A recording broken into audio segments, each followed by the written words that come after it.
What's up, everyone? Welcome to the Fun with Friends podcast. I'm your host, Allie. Everyone has a list of things they've always wanted to do. For some, it's a bucket list, and for others, it's the things that they want to try, but they keep making excuses not to. Maybe it's because you don't have the time or the money, or because you just don't want to go alone. Or maybe you're like me and are just really good at making excuses and finding reasons not to put yourself out there. The Fun with Friends podcast is all about getting out there, exploring, trying new things, and chasing happiness. Join me, Allie, and my friends as we work through our list of things we've always wanted to try, and as we go on adventures and discuss the meaning of happiness and friendship. Who knows? Maybe we'll fall in love with an activity. Maybe we'll find something that brings us happiness, or maybe we find out that an aerial silks class just isn't for us. Come join the fun and hang out with my friends and me as we go on adventures and explore our city.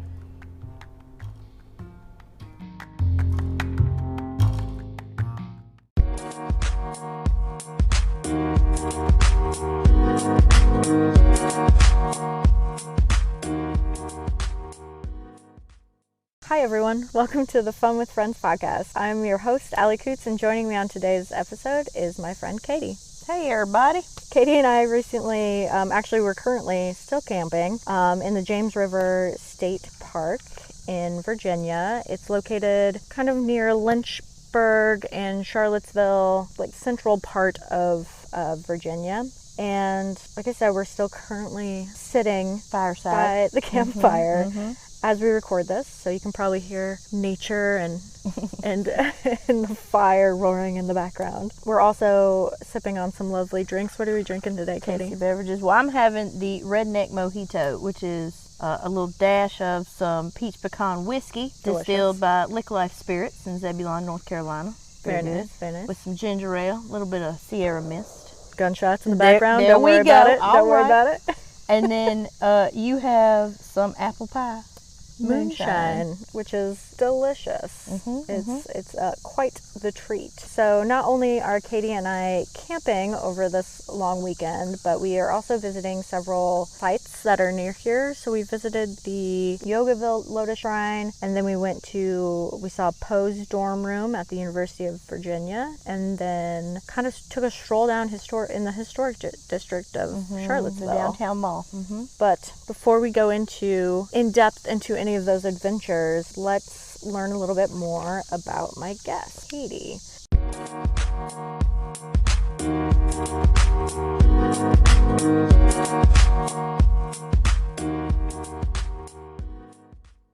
Katie, tell our listeners a little bit about yourself. So who you are, where you're from, and a fun fact. So, my name is Katie. I'm from South Alabama, grew up on the Gulf Coast, small little seafood town. Just, decided to go out and see the world, and now live in North Carolina and try to keep up with my pals that I've made in my travels, and we try to get out and do some things and, just have a good time. Fun fact about me, I do not like green bell peppers. Will spit on them if they come near my mouth. But I will eat red, yellow, and orange ones. So why do you despise green peppers so much, but you'll still eat the red and the yellow? There's something about that flavor, man. It's just gross. It ain't right. I don't know if I've ever noticed that, because I'll buy the packs that come in you get a little bit of each color. Ones, yeah. And I just throw them all in whatever I'm eating, and no, I can't tell the difference every time. Nasty. Interesting. I'll have to pay closer attention now as I try out the different colors of peppers. But anyways, let's just talk about food. We've had some interesting food choices this weekend as well. We can talk about them too. Nothing. We won't name healthy at all. Names. Nothing healthy at all. Thank God Katie came with me on this adventure, because I literally did not bring anything of worth with me. Well, I still have an eggplant in the cooler. Yeah, I brought Good grill it. jumbo marshmallows that are too big to eat. But before we get into that, I'll tell you a little bit about Katie and I and how we know each other. We met 5 years ago, I think, back in 2014, and we were both working in Mississippi, good old Biloxi, Mississippi, doing archaeology. Digging them holes. Yeah, just bushwhacking our way through the back swamps of Mississippi. The worst parts. Never know if you're going to make it out or find a murder shed somewhere back there. It was always, it was a good time. But, and I think the listeners will notice that I've got a pattern when it comes to my friends. Most of them are people that I've worked with currently or worked with in the past. But, you know, making friends as an adult is difficult. Well, that's pretty much how you do it. Plus, I mean, especially when you have a difficult job, and that's not to say like other jobs aren't difficult and that ours is the most difficult, but there's something about archaeology that really tests Just binds the you body together. and the spirit. And you know, so there comes a time when the people around you, unless you just genuinely cannot stand them, They are your family. you talk about it. Yep, you go live with them, you work with them, you hang out with them after work. Like you are all one. They notice you're not there, they come looking for you Yeah. because no man gets left behind. Lost in the woods. But you know, now that when you change jobs, the cool thing is they're no longer work friends; they just become friends, and that's kind of what happened with Katie and I. Because I think we left at the same time from Mississippi, right? Or did you leave before me? You left before we were finished. Did I? You left to go to DC before we were finished. Yeah. We had a couple more months Yeah, left. I got my notice that I was going to be let go, and so You were I got gone. deuces. That was back in 26. Late 2015, early 2016, and I went up to DC, and you stayed in Biloxi for a while, and Finished that out, yep. and then kind of moved around a bit and ended up in North Carolina. And there was probably a good couple years, I think, where we didn't see each other. I'd say it was almost 3 years. Yeah, and then when you moved to North Carolina, And got settled in. yeah, and then it was a little closer because it's only like 4 hours. Yeah. 5 if traffic's bad. Katie's one of those friends which I think I can say, like, I have two people like this in my life. Katie is one, and then Leslie is the other, and you can go long periods of time without seeing them and just dropping a line every now and then. But then when you do get to hang out, it's like you haven't really missed a beat. You kind of just like fall back into that friendship. And we tried to Skype for a while too, to just kind of like Yeah, it was weird keep in scheduling and touch, stuff. but it was just so hard between work and travel and all kinds of stuff. But Well, that, you know, it's hard for me to Skype when I'm constantly staring at myself. I'm I'm like, what kind of goofy faces am I making now? I started wearing my my blue light canceling glasses. So like now when I talk to people on Skype, they can't even see my eyes. I feel like a Elijah Wood's character in like Sin City. Yeah. You can't see my eyes at all. They're just glazed over. And when I met Katie, What is it? there's a critter in the woods. It's a possum. Is that a possum? Yeah, it's a possum. Do you see him? I love possums. Look at him. I can't see. Oh, is he Right in there, the right ditch there. right there? Yeah, he's crawling. Oh, I do see him. Oh, that puppy dog gonna scare him away. Fat. He's coming to get our trash. Oh boy. Look at him skittering. Wildlife sighting. I'm killing it. Here comes the dog. No. So we have neighbor campers. They have a pretty sizable critter. Fluffy dog's going after that possum. No dog. Oh, Play dead, little guy. don't get him. Play dead.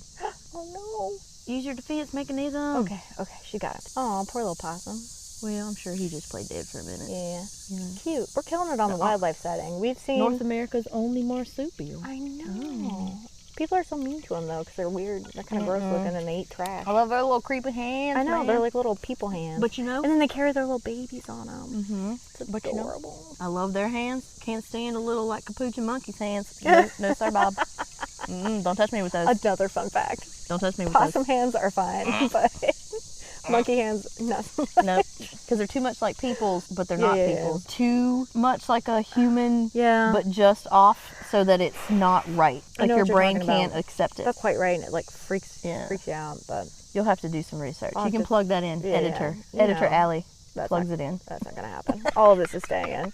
Not gonna happen. But Okay. we've seen like what? We've seen like, I don't know, a good amount of deer. Lots of deer. Lots of deer. We saw. What else have we seen? Bunnies. Lots of little bunnies. Saw buzzards. Lots of buzzards. We've now seen a possum. Possum. That's a good one. I like that one. You spotted a tiny little frog. little lizard. And a lizard. Like the same color of the road that we were walking on. I have no idea how you saw that. And I felt like we saw something else that was pretty sweet, but I don't remember what it was. I don't know, maybe we didn't. Maybe I that's don't it. remember. I was gonna say one of the things that I enjoy the most about like hanging out with Katie is that she is very spontaneous, or more spontaneous than I am, and always up to like go on an adventure and see things. And I'm not like that at all, really. I like to plan everything out and have an idea of what's going on. And so when I go and visit Katie, it's really nice to just be like, yeah, whatever. Yeah. We'll do whatever. Just lead the way. I will follow. And that's always a good time. Some of the things that we've done in the past that have been pretty sweet was, I don't know if we'd known each other for a long time when we went to the 311 concert. No, we couldn't have, because if I started in 2014, right? Yeah. And then it had to be in before you left, which was around the end of 2015. So several months later in the summertime. Yeah, and that was really spontaneous. It was like the day before or something. Yeah, you were just like, you want to go to this 311 concert? It's in Lake Charles, Louisiana, which was like a 7-hour drive. I can't remember. And it was outside at like a casino, and it had a lazy river, and I was like, yes. Like, how could I say no to possibly just like float in a lazy river and listen to 311? We left work early. I think it was someone's going away party, and we kind of skedaddled out of there. That's right, we did. Yeah, we were kind of like, yeah, hi, sorry you're leaving, bye. And then we just like, those gunshots are getting closer. They're just very regular, so I figure, they're not out of passion. We'll be all right. Someone is target practicing somewhere in the near vicinity. Yeah, so we just spontaneously decided to go to this 311 concert. And in the South, weather is always a good time in the summer. And on our way there, well, first off, what type of car do you drive? So at the time, I had a little Mazda Miata 2-seater convertible soft top. Tiny car. Tiny car. That was my baby, and like scoot in it. So I knew we'd make good time. I knew we could get out of there and make it in time for the show. And I knew it might rain on us, but I was like, it's going to be all good. And then we start hitting I-10 past New Orleans and getting to Baton Rouge, and that's when Gator Nader happened. Set upon us. I mean, really. it was insane. You couldn't see 2 feet in front of the vehicle, and that big old limb or something that come and hit the front of the car. Yeah, there was like a piece of a tree. I mean, not only was the car like hit by a piece of tree, but you could see like branches flying in front of us. And there was this big ass semi next to us, but you could like barely see it. It was so crazy. And in the tiny car, I'm like, we could totally like Fast and Furious and like slide underneath this thing sideways and just like go with it. And we were also on, I think, like a raised bridge or something at the time. At some point, yeah. When you gotta cross over toward Baton Rouge to get over there, you gotta take that big old. I had no idea that was even happening though until we started back home, and I was like, we did this, there's a bridge here that we drove over that I didn't know. But it was crazy. It was just like a whiteout of rain, like white squall. But we had somewhere to be. We were not missing 311. No, we were going. And so we get there and we get in, and the concert was postponed because, of course, it was storming. It had been raining, yes. And there was like lightning, so they were, worried for the safety. Because it was outside. And we just all stood out there, and I had some friends that I knew from the 311 circuit. We were all just kind of out there waiting, just wet as we could be. It was a good time, though. It was so much fun. And I don't know if I had done anything like that in, I don't know, maybe ever. Like, I think that's what maybe got me back into kind of going to concerts, because I hadn't been to one in a long time. And that was such a blast. Like, it was so much fun. That was a good show. I think the ride back was uneventful, but it was a great show. Yeah, until we kind of, made asses of ourselves by molesting their animal statuary out at the visitor center. I mean, if there's a statue of a gator on the ground, you better bet your ass I'm gonna wrestle it. Like, you can't pass that up. Cannot pass it up. But that was a really good time. And then other times we've hung out, we've done pretty chill stuff. What I love is that my place can be an oasis for you, and vice versa. I can show up and we can just hang out and not do anything, or we can do something. Just great. It's like super. Like the last time I came over, we just like made bushwhackers and just sat near your house and chilled outside and just had like a really nice chill time. I want to say we were watching something in particular. Yeah, we did. What it was. I think it was Super Troopers 2. Oh yeah. Which was great. Okay. I mean, can't complain. But then, and you also were kind enough to drive the 4.5-5 hours to come to King's Dominion for my birthday, the Halloween haunt. No, that's halfway between us. That's it's only 2.5 hours. Yeah. Really? Yeah. That's it? Yeah. Oh, I feel like it's longer than that for me, but probably just because I'm impatient. Feels like it. Yeah. I don't want to drive the whole way. Yeah. But that was pretty great. That was hilarious. Like, glad you enjoyed yourself. I've never laughed so hard. Like, I love going, like, I go to King's Dominion Halloween Haunt every year, which there will be an episode for this year, believe me. But I had not gone to a haunted house ever with you. I don't think I've ever done anything remotely scary with you before. And we went to the Halloween Haunt, and it was the best because you were laughing hysterically through every single haunted house, which made me laugh hysterically. And I don't think the people in, like, the actors and the houses knew what to do. Well, it's because they don't understand. And most people don't understand what's happening. It took me a while to understand it. So what's happening is, when I get, like, freaked out like that, like, creepy heebie-jeebie stuff, like, not, like, full-on, there's a murderer in the house kind of stuff, like, for real, I gotta be moving into action.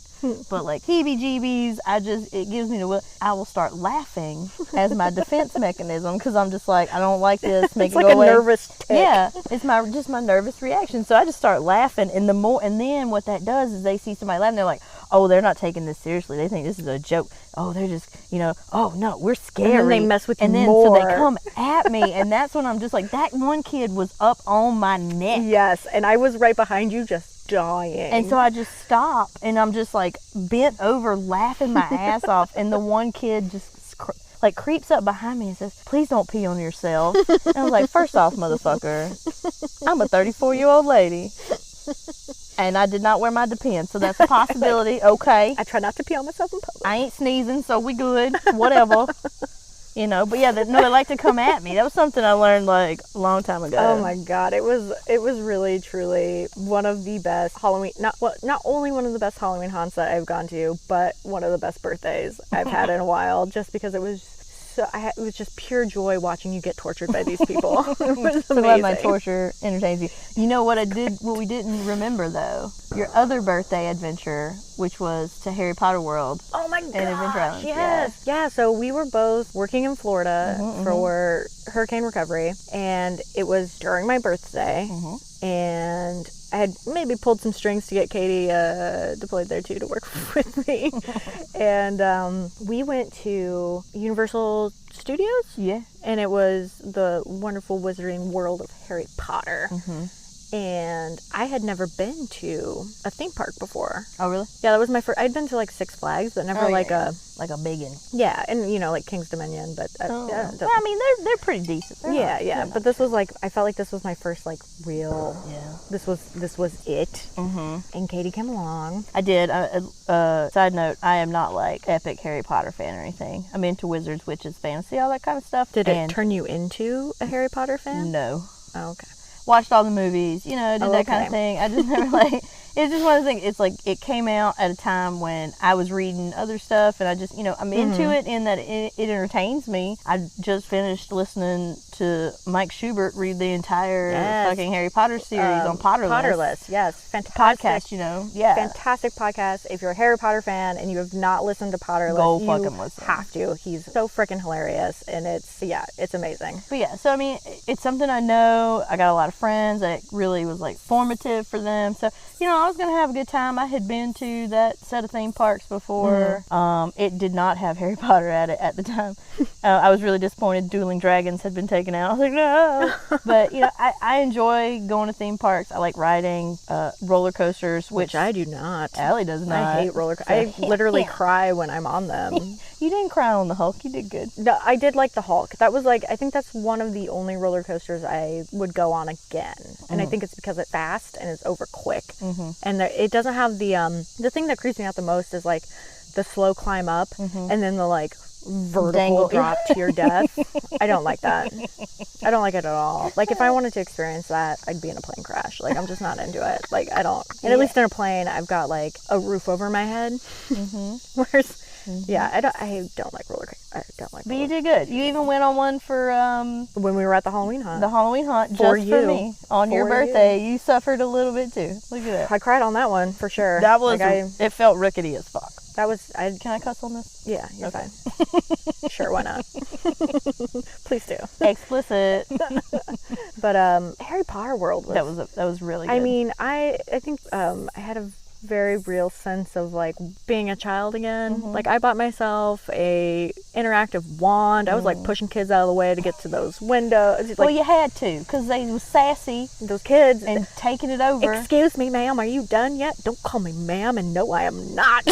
I'm trying to do some magic Get here. Get your little robe behind, out of my way. It was so much fun. And I think the best part of that was when we were in Ollivander's wand shop, and they do this whole production where they pick someone out of the crowd, and you know, they go through the wand choosing, and they pick this little girl. Oh, dude. And the wand. I had a straight tear just like track down my face. I cried. I was like, this is so magical for her. She's going to remember it for like the rest of her life. And I literally was like crying. And I was trying to hold it in. Right? You're just like, I'm so stoic right now. This is not affecting me. But I heard like other sniffles, and I was like, I'm not the only one. No, we were all there for the magic. Yeah. Like, it was the shit. And then Dr. Seuss Land. Also amazing. So cool. Okay, well, and deserted. Real quick. Yeah. Let's track back to what a beautiful moment that was. This little girl gets her wand, and she's so excited. And then as they're leaving, the guy's like, "Where's the money?" By the way, that'll be $57.95. He's like, "My sales associate will talk to you about your wand purchase." You know, like you've already sold it to the child. Yeah. She's already had a magical experience. Now these poor parents gotta fucking pay for this motherfucker. They have to. They can't even buy her the plain one. They gotta buy her this thing. It's a wonderful, like the business. Ferrari of wands. It's a good business plan. Jeez. Could you imagine that child's heartbreak if her parents were like, no. That's what I'm saying. You're not getting that wand. That's messed up, yeah. But then, yes. Then we went to Dr. Seuss Land. That money. Because after the Hulk, you know, you had rightly put your foot down and said, I'm not up for any more of those roller coasters there. And so, you know, on our way back, we just decided to hit up Dr. Seuss Land, which all the colors and shapes. Deserted. Yeah. And we went on the what's it called? Like the merry-go-round? Yeah, right? yeah. Mm-hmm. Oh, good times. Yeah, so we have done. I forgot about. I had completely forgot. How could I forget about Orlando? I know, right? Yeah. Not only do Katie and I go on great trips together, but Katie is kind of like a hardcore solo tripper. Like in comparison to me, like I don't like to do solo trips. I like to go with people. And when I travel, I like to map out my route, and I want to get there as soon as possible with the least amount of stops. And that's not really your style. Like you usually, I think you do. I think you're pretty planned in it.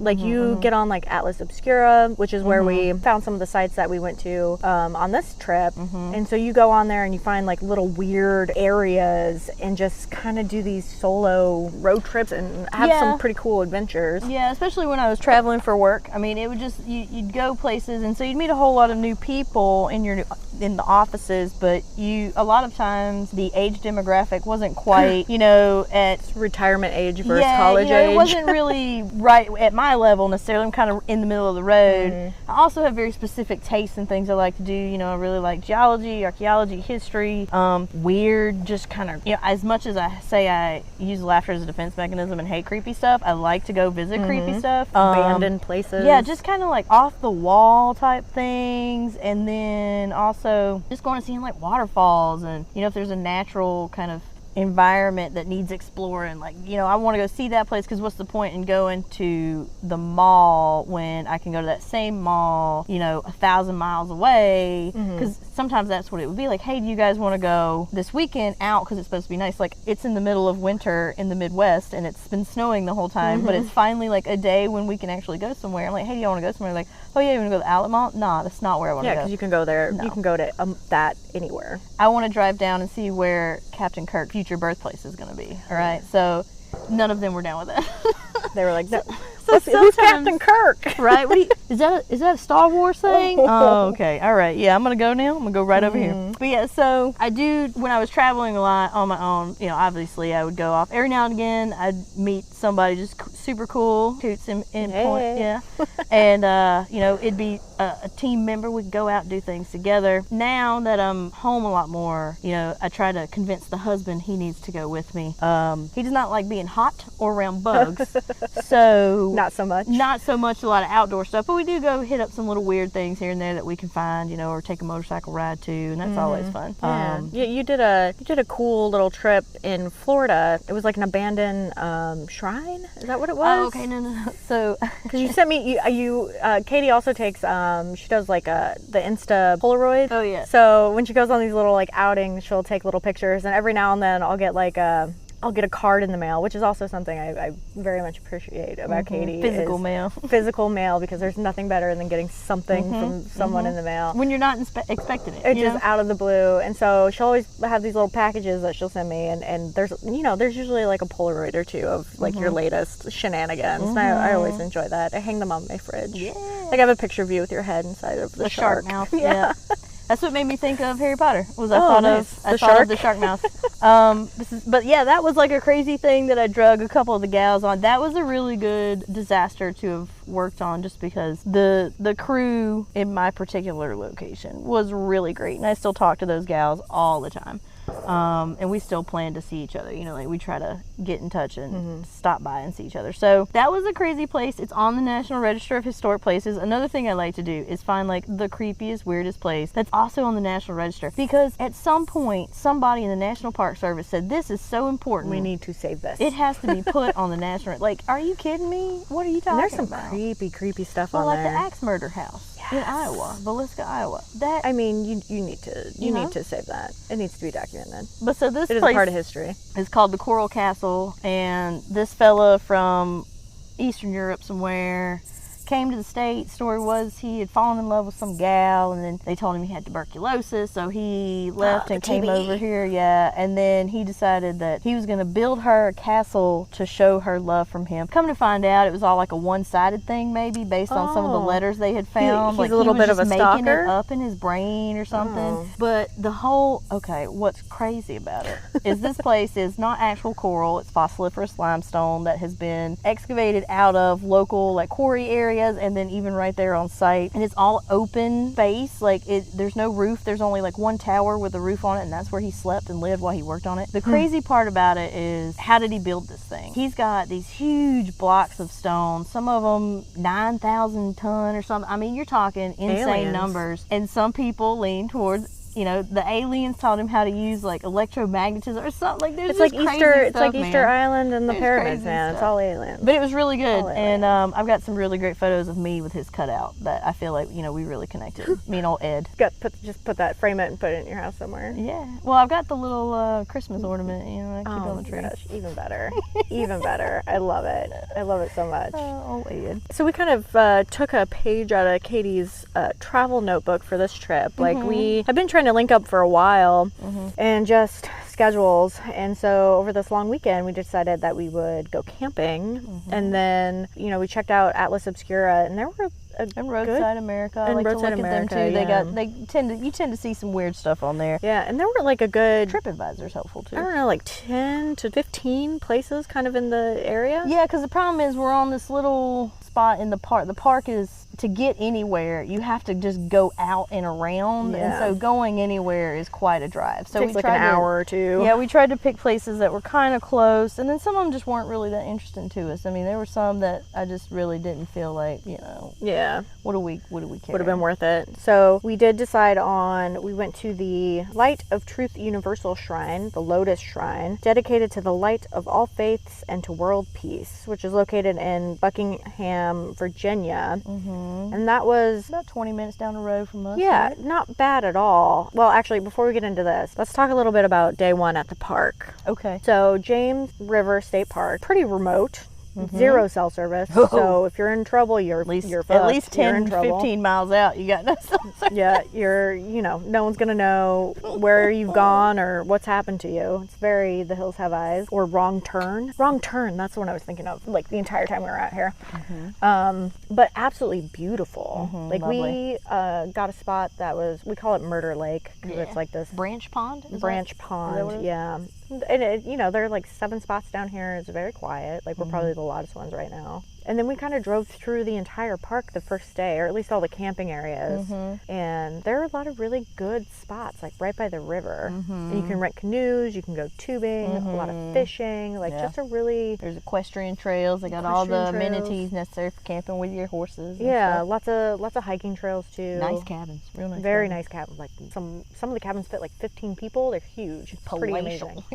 Yeah, it's an absurd amount of people. On that first day, we had like a nice little... We went down to the river. We had a moment where we thought maybe we were being attacked by a bear. Oh yeah. That was like some definite chuffage. Like, yeah, there was like that really sounded like a bear. There was a noise happening, and then someone like screamed in the distance, and I was like, "This is it. Like, we're gonna die out here. Like, we need to leave now." Turns out it was a children's birthday party. Yeah, it was like someone just like having a good time in the back, like in a truck or something, and I was like, "We're gonna die out here.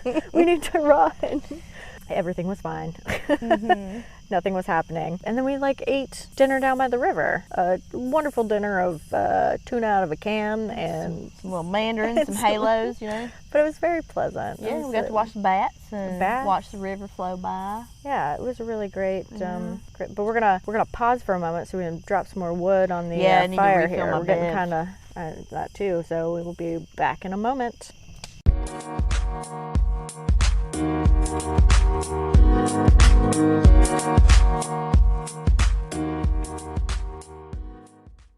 If you're like me and you're just getting started with podcasting, it can be scary and overwhelming. That's why Anchor is such a great choice. It's one of the easiest ways to make a podcast, and best of all, it's free. It also has great creation tools that allow you to record and edit your podcast right from your phone or your computer. Another great feature of Anchor is that they'll distribute your podcast for you. Your listeners will be able to access your podcast on Spotify, Apple Podcasts, and many others. You can also make money from your podcast using Anchor, and that's with no minimum listenership. It's everything you need to make a podcast in one place, and it's easy to use.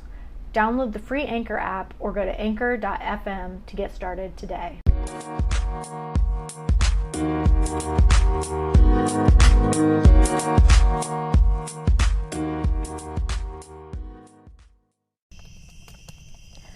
All right, we are back. The fire is ablaze. We have replenished our bevies so we can have a little more fuel. Refills in hand. So yeah, that first day, I guess, on site was quite pleasant, very chill. And then setting up camp was super easy, actually, though, because like you have like a teepee tent, which I've never seen before or used before, and it was like the quickest tent setup I have ever taken part in. Like 5 minutes. It's got one stick. 5 minutes maybe. It's getting all your stakes in. Really, is what it is. Yeah, so it was like super easy. But we soon found out that we were not alone in our camp. We had. I made the mistake of setting out a lantern that was very bright. Yeah, it had one of those LED lights in it. And the bugs. Oh man.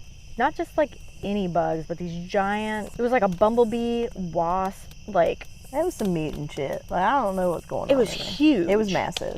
They're huge. They're probably like a good 2 inch. The only good thing is they weren't actually like aggressive. Yeah, they weren't trying to sting us. They were just here wanting to know what was going on, saying, "Hey, what are you doing in my space?" But they were like it sounded like an entire swarm of bees, and it was like 2. Yeah, buzzing the tower. Like what? But then they were trying to get into the tent, so they just like kept hitting the outside, trying to get in. And I will say the one downside of like our camp location is that we are like 5 steps away from the shitter, which it's a primitive outhouse. Yeah, primitive outhouse. Fairly decent for what we're talking about here, but at the same time, she's a bit stanky on a hot day. It's an outhouse, like right. there's a bit of a smell, and it's not that bad, but still not great. And the bees apparently like the outhouses. Oh god, yeah. Because I attempted to use it towards the end of the night, and they were just all on the door trying to get into the outhouse. And then I got trapped in the restroom with one of the bees, and I just kept waiting for it to like knock itself out on the wall so that I could use the bathroom. Yeah. But I peed in terror more than out of need. Right, you can't even go in there and have a moment. No, it was very stressful. Very stressful. They were everywhere. But like tonight, they seem bad. I think we just upset them last night with a lot of moving around, and then the light. I think so this evening when we got back from our travels, we were able to kind of really get set up with what we were going to be doing for the evening without having to turn on any lights because it wasn't dark yet. Yeah. And now we've got the fire going. We've got us some, kind of like little bug repellent sticks, like smoking around. Yeah, just kind of doing their thing. Katie knows how to fucking camp. They're just like not messing with. They don't want to fuck with us tonight. Yeah. They're fine with us now. So it's been thankfully pretty chill tonight. I haven't been buzzed by any like weird leaf bugs falling out of the sky like last night. We did see a tick though, and so I love the outdoors. But so that was like day one. So today is day 2, and we went, like I said, we started our day at the Lotus Shrine. Easy start, nothing too Yeah. crazy. Didn't have a Short little specific drive. get up time, and just kind of ate some breakfast, moseyed on over there. Had no signal for mapping, so that was probably the hilarious. most stressful part of it for me. Anyways, I was like, we're gonna get lost on a backcountry road and bumfuck nowhere, Virginia, and we're gonna die out here. No, we found it. But we did find it. But yeah, we were on like dirt roads, like abandoned auto shops. Like, I don't know. You want a nice cup of murder? Yeah. Oh, you have a flat tire? Yes, come in. Let me kill you. But it ended up okay. We made it there. You did a little research on the shrine. I did. So I did not. You tell us a little bit about it. Okay, so for the life of me, the gentleman's name is quite long, and I would butcher it if I wanted to. I'll drop some of the details into the description of the podcast. But so what it is you had this gentleman, a Swami, I believe they're called, from over India, that kind of general vicinity. He came to the States in the 60s, and I want to say that I read that he actually did the opening ceremonies for Woodstock, but I could be wrong. But so that's what I think I read. Anyway, so he decided he wanted to stick around. He bought this property in Virginia and built this place up, possibly the 70s. Once again, I did a quick read. I'm gonna say I'm looking real quick. But what really kind of struck me was that, he felt like this was the best place for him to start, just building a space for people that you didn't really see here in the United States, which was kind of an all-inclusive... Because it's all religions. Yeah. Like around the world. What was there are many ways but one truth, or something. There's one truth in many ways, or something like that. That's kind of how they look at it. So, they welcome all people, and now it's just this really great, just whole kind of area. I mean, it's an insane kind of complex. It's beautiful. And where you can go and you can do specific classes or workshops. You can stay for months doing their farming program, or a few weeks learning how to do vegetarian cooking and all that kind of stuff. And everyone is there to either enrich themselves or just to kind of be at peace. Like, the energy was really, I felt like, really kind of cool. And everybody's super Everyone nice. Was so nice. Like, super that nice. Was, I was telling Katie, I felt a little uncomfortable because I didn't think I was like a nice enough person to be like in their presence. But like we parked, like the parking lot was full. Like, they have like dorm rooms or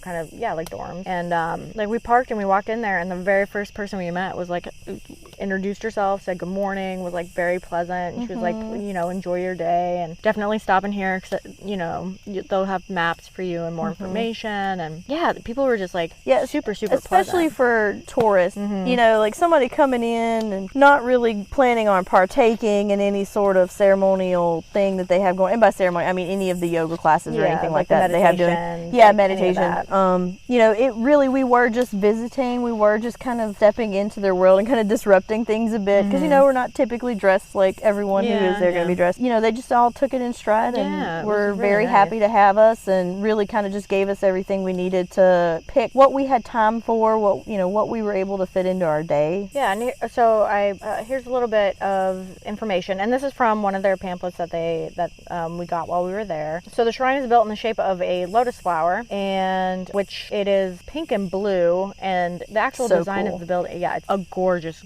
like dome shaped building. Unfortunately undergoing some restoration work right now, but kind of like one of the cons, or not a con, but maybe a little. I was a little disappointed that not all of the water features were up and running. It definitely looked like they must have had some type of like water damage. They were repairing some of the dome. Obviously like pretty bad. Yeah, but so you walk through this archway and you follow along a fountain feature. Everything is aligned in a straight line. So there were actually three shrines. 3 shrines at that location. Yeah, so there was like the big lotus shrine at the bottom of the hill on a lake overlooking the James River. Yeah, so just gorgeous. And of course I'll post photos so everyone can see it. And then like if you're at the lotus shrine and you turn around, you can look up the mountain and there are 2 other shrines. And the first one, I believe she said, was a Hindi shrine? No, so the first one is where the Swami is entombed. Oh, entombed. That's so correct. when he died, you know, that's where he got put there. And so it's really like a very kind of spiritual place for them. She said that if we went, you know, a lot of people go there to kind of get a pick-me-up and like good energy. There's a lot of good vibes up there. There's a really good story about him being interred there on the website if anybody's interested in that. I just thought it was like a really cool story. Yeah, and again, I'll link the website below too for anyone that's interested. And then you continue to climb like a million stairs. Bazillion stairs. We, oh my God. We stopped and we looked and we were like, nah. Nope, we're not today. Like, it's too many damn stairs. Now that's the open air stairs. Hindu one. Yes, That's what that one is. Interior of the shrine is in the bottom. It's little like cases or exhibits, I guess, of different world religions. And so that's really cool. And it's a place of silence. Like, you're supposed to be quiet, you take off your shoes.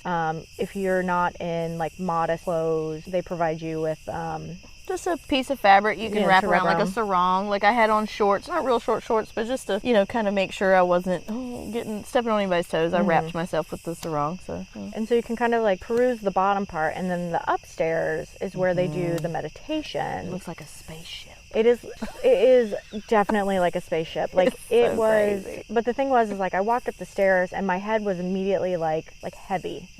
Like almost like my sinuses got full. Like it was, you know, just or like stuffy maybe. Which is something we talked about, you know, especially with the work they're doing. It was hard to tell if that was coming from some of their water damage issues. You could definitely tell the carpet right there in the entryway still had some spotting to it. And you know, they're going to get, because everything smelled very clean. There was no musty odor. It was just, I think that they are still really like working on getting all of that taken care of. Yeah. And or is it the presence? The presence. And the way that the lights are set up. I mean, it was literally just so crazy in there. How do we describe this? So it's, you know, it's a circular room, and in the middle is with like alcoves though, so it's like so for each of the religions. So if you see the photograph of the building and you see how it has each of those lotus blossoms going around the blue center, each of those blossoms is like an alcove space, right? And so you have, each religion has its own little stand with like a saying, like one of their kind of tenets. Yep. And that goes around the room, and then anyone who wants to meditate in there can just, so there were a few people meditating. So it's like I didn't want to breathe.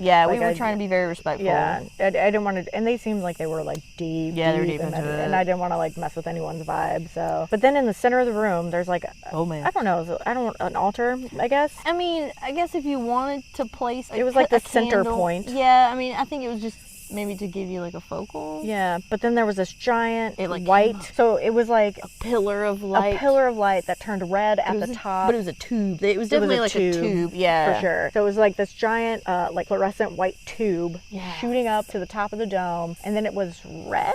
It had like red, kind of like almost drape like. It kind of made a flower. It kind of like did a thing right there. But then like these blue white light, like just like they reminded me of the lights that people put on like the bottoms of their cars. Like you know what I mean? Yeah, and then it came down like almost in between each one of the just like shooting off the center point. Yeah, and so it was really cool. Yeah, it just created this whole like kind of you walk into a space. Yeah, like you were in a space. To me, I was like, this is like the focused energy going up into the sky, and then like shooting out and like covering everyone else. Yeah, just coming back down. Yeah, and so it was like really cool.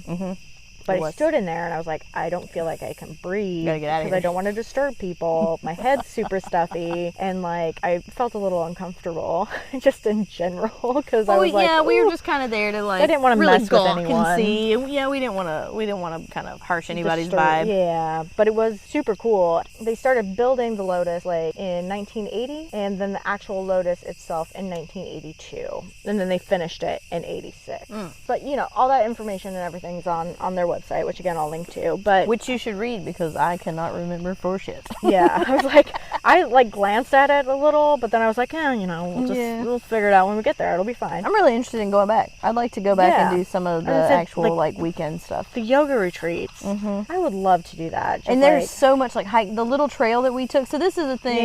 This is one of those times where Tell us the story of how having we went the hiking. right individual with you on an adventure matters a lot, because they gave us, said, oh, here's the map, feel free to get there however you want. Now, once we got the map, we realized that there was a way for us to get in the car, drive down the road a little bit, and then drive a road down there. But then there was also a little trail from that main visitor center building down to the road that you would then be driving on, and you'd get on it about halfway, and then you'd walk the rest of the way. Now, to me, I figured, we were going to be in the car a lot. Maybe Why we don't should do some walking. do some walking, because we didn't really explore on foot a whole lot of the state park. We knew we weren't going to be doing a whole lot of the trails here, unfortunately. So I was like, let's get a little bit of feel for this. Plus, like I said, it felt like kind of the right thing to do. The energy was feeling good in that place. It wasn't real hot. All right, let's do it. So we did it. Totally worth it. Ran into some more bees. Did not have the right footwear on. No. I had Croc flip-flops on. Which, you know what, though? I was telling Katie, I did bring hiking boots with me, but I've never been more comfortable on a hike than I was today in my Crocs. Yeah, for something short like that, I mean, just be comfortable. But yeah, we did run into a tree full of bees. And it was definitely a hive there. For sure. Real bees, too. Stingers out, ready. And Katie, I'm allergic to bees. She's allergic to bees, so I'm like, you got your EpiPen in that there pineapple fanny pack that you got? know it. I was like, this is not the place for you to die. No, we would be stuck out in the middle of nowhere. Still no cell phone signal, by the way. Yes. But it was a very chill, pleasant walk, and was just so pleasant. It was amazing. Very nice. And yeah, so we took a lot of pictures, walked around, saw a tiny lizard. It was spent a lot more time there than I think we had originally planned to. Yeah, I kind of figured it would be like a quick in and out, but it was definitely, I think, more of the highlight of the day. Yeah, more of an experience. Yeah, and so from there, we continued our experience with no roadmap to Charlottesville, where I'm a big Edgar Allan Poe fan. Anything dark and gloomy, a little bit of morbid, little morbid. I'm a fan. When I saw on Atlas Obscura that you could go and see Edgar Allan Poe's dorm room at the University of Virginia in Charlottesville, I was 110% on board with that. Really, really, I was pumped about it. I don't know what I was expecting, but I was definitely wanted to go and see it.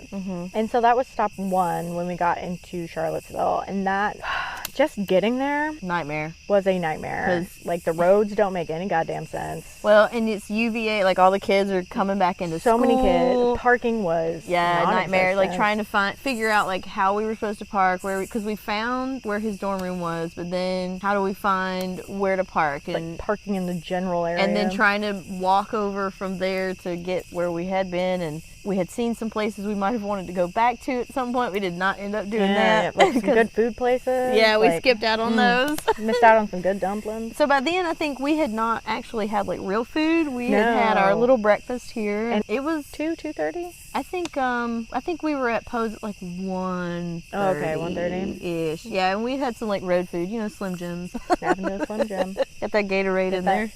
Oh yeah.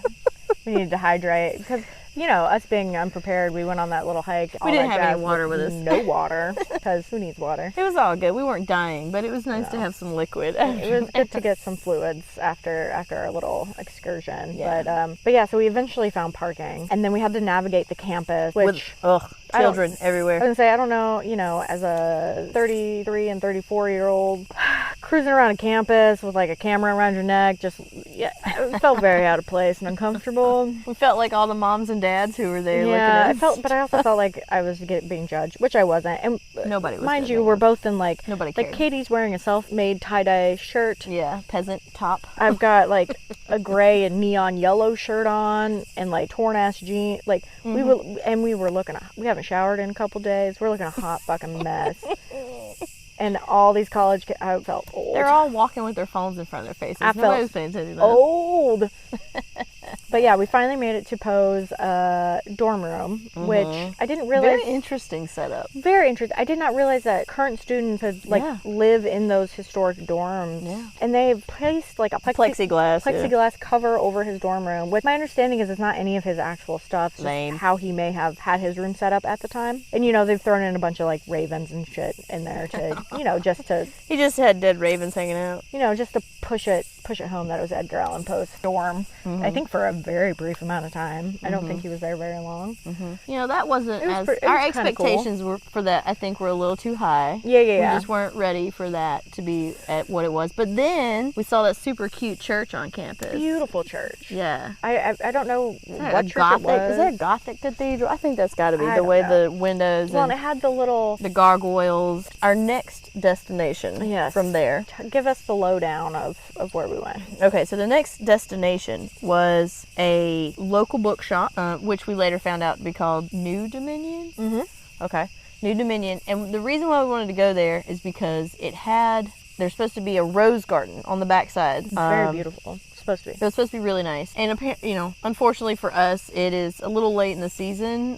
So one or two little bushes were trying. There were a couple roses. They had a couple of roses, but then the rest of the ones on the trellises, kind of overarching trellises, weren't doing so great. They were just kind of hanging out. No buds to speak of. So that was a little disappointing, but, we did stop in. That did lead us to the historic downtown mall area, which, if you've never been, is completely shut off from cars. You can't drive east to west on it, I believe it is.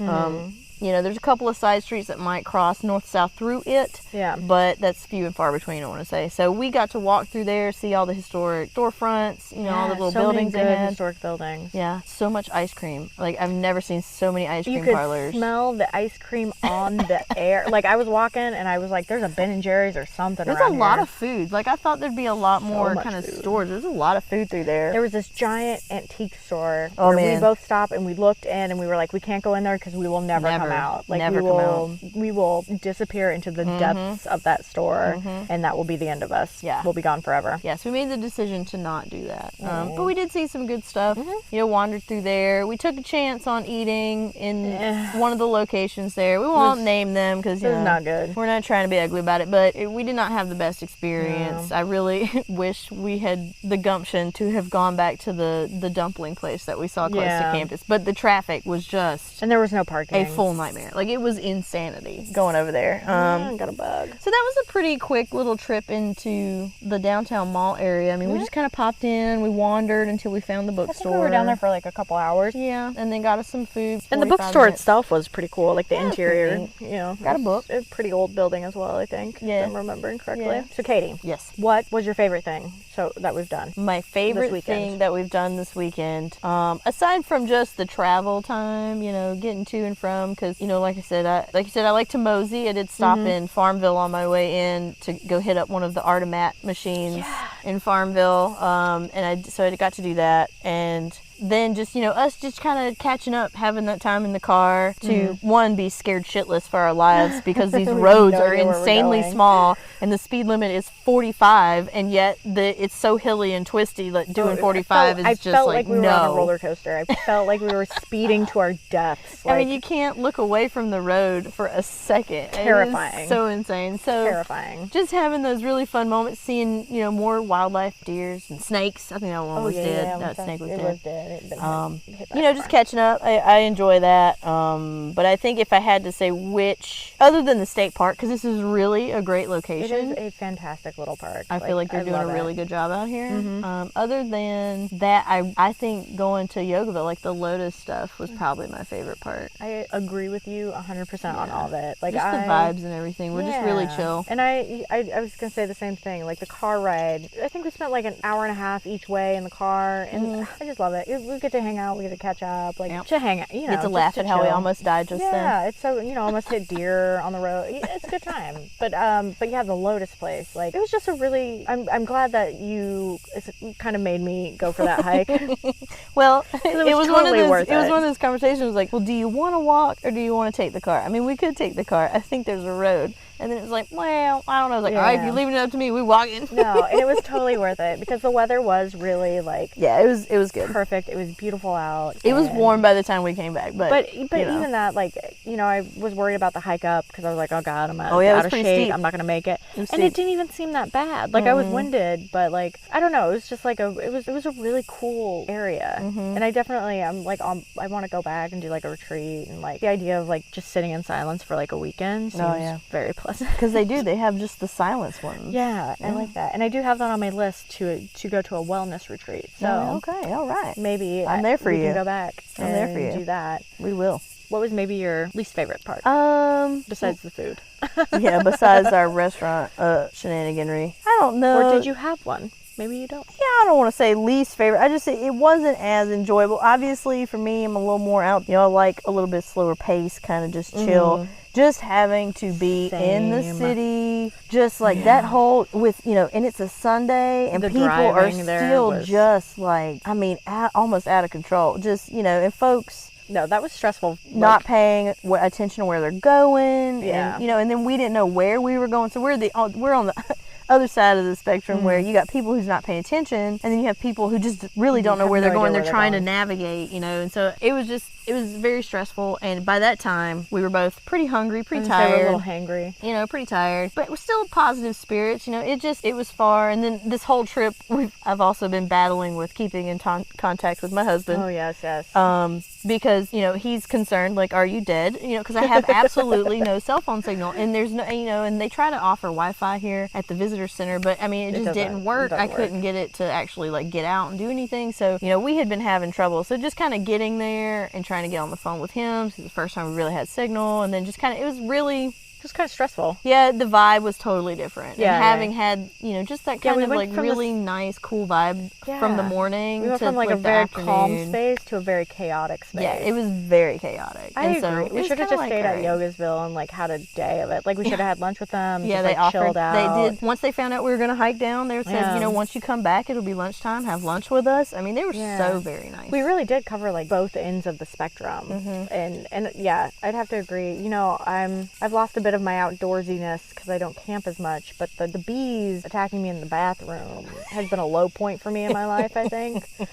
Just the sheer terror I felt. You're like, I have to go pee. I have to pee, and I'm trapped in the small outhouse. I only tried it once. A large bee. And I ran away. And then I just peed outside the campsite. That's the way to do it. It's far safer. Because, no, I can't be trapped in there with bees with my pants down. I can hear the bees now. One of them's flying around us right now. Yeah, but he's just doing his thing. But yeah, I agree about the going from the calm to the chaos. Like, that was definitely something that happened.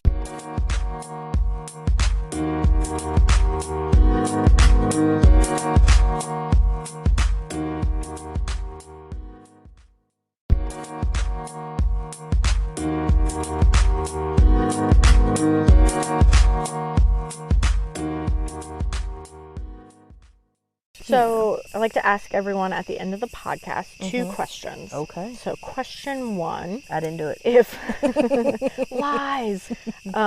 What is one thing that you've always wanted to do that you've never done, and why have you not done it yet? So it could be like a trip you've always wanted to take and you haven't, or do you have a list? Like I have a list at home of all these things I want to do. So it could be anything. It could be a trip. Yeah. It's generally that's what they are trips, because I don't really have like a list. Yeah. I'm sure that I'd probably get more of them done or if I did have one. Places you want to go, places you want to visit. If I had to do top 3 places to visit, I would say New Zealand. Ooh. Because that's Middle Earth, baby. Yeah, sounds like Lord of the Rings. Man, it's so nice. I just want to go there and just roll in it. And you've never been? No, never been. As far as like trips, just for my own personal pleasure go, like Machu Picchu. Oh, like for that's real. Good one. People, it's a dangerous spot. Like anybody who thinks that that's just okay to go. Altitude sickness takes out tons of people. Yeah, if you're not ready to kind of take, at your own risk. It really is not like the safest place for people to travel right now. It's got a bug in my ear. I hate to say that, but and they're having hard times right now anyway with that whole airport shenaniganry and whatever. But so New Zealand, Machu Picchu, and then I want to say Norway. I feel like it's super beautiful. Yeah. And that I feel like people don't come back when they go to Norway. I probably wouldn't. Staying there. I wouldn't. Like that would be my goal. That or Scotland, Ireland, whichever. Just kind of that general vicinity. I'd like to travel and visit over there. I have my Scotland trip coming up in a couple of months, and I'm so freaking excited right now. I'm so excited. It's gonna be amazing. But other than that, like I don't really have a whole bunch of stuff that I'm just like I have to do this, or like if I died tomorrow, I wouldn't be happy. I tend to look at things as they happen. Yeah. And I can say like if I died tomorrow, you'd be good. I'd be totally good because this right here was a good ass time. You know what I mean? Yeah. Like, I just kind of try to take it like that. It's a good way to look at everything, honestly. I think I need to look at it more in that way, because I definitely look at all the things I haven't done, and then that makes me feel like I've not done anything. Feel like it never gets any smaller. Yeah, but whereas like those little things that you just happen upon, like they got to mean something to you. Yeah, they're the little adventures that make up your life. So the second question is, because the podcast is not only about knocking things off the list, but it's also about doing it with your friends. Your friends. What do you think it takes to maintain friendships? Well, I think the most important advice I could give somebody for that is that you have to really understand who your friend is and what their communication style is. So if you have expectations of that person that even though you've been friends, you know, for years and years or whatever, what have you, that you know aren't realistic on a day-to-day basis, why are they realistic in a long term, you know, kind of separate, long distance one. You know, it's just one of those things. It's like, figure out who that person is, you know what kind of stuff they got going on, and just figure out like what you need. And if what works best. Yes. And so like if you feel like your needs aren't being met in the friendship, because not everybody's the same, so, you know, like we get along because we are pretty similar in our communication needs and wants. Definitely. But you know, some people folks need are more, different. some people need and less. so like if you feel like you're not getting what you need out of somebody, don't be weird about it. Yeah. You know, just kind of go to them and say, hey man, you know, like I really feel like, you know, I know we're far apart and I know we don't see each other, and I know that you kind of are totally fine functioning at this level of communication, but I kind of need like a little bit more from you. Just a little bit more. And I mean, most people are totally okay with kind of bumping it up a little bit, you know, whatever. But you may be expected to say, well, all right, well, you want more from me, but you need to initiate it because I don't know when you want more from me, you know, because people can't read mine. Yeah, and I think it's like any relationship, right? Yeah. You got to just talk it out. And I like to always say, you know, it's a two-way street. Like both of you have to be like equally in it for it to work. I think that's why we've done so well with the long distance friendship. And it was, you know, we only really like hung out for a year, a year and a half in person, I think. And a lot of that was at work. But I mean, we were working, you know, we were like in the trenches together. A lot of that was pretty intense. Bonded through the swamps of Mississippi. But yeah, I agree. I think it's important to let people know what you need in a friendship and vice versa. And to remember, you know, if you're going to have a long-term friendship, you are going to be through periods of time when that person changes, because all people change. Nobody stays the same. Definitely. So a person that may not have needed a lot of communication to be fulfilled or whatever, you know, to have trust that your friendship is still like very strong, they may need that now. Yeah, they might have some shit happen in their life. Like they need you more than they did before. But that's another one of those times that, you know, like folks can't read your mind. Yeah, you gotta let them know. So you got needs? Hey man, I got needs right now. You help me out? There you go. Yeah. Very good advice. Well, folks, thank you for joining Katie and I on our little camping adventure. Hope you enjoy this episode. Again, I'll drop all the information about social media and links to the places that we visited in the description below. You know, as always, get out there, do some shit. Tell me about it. Yeah, stay positive. Live your life. Oh, yeah, that's lovely. 311. Oh, of course it is. All right, guys, that's it. Bye. Bye.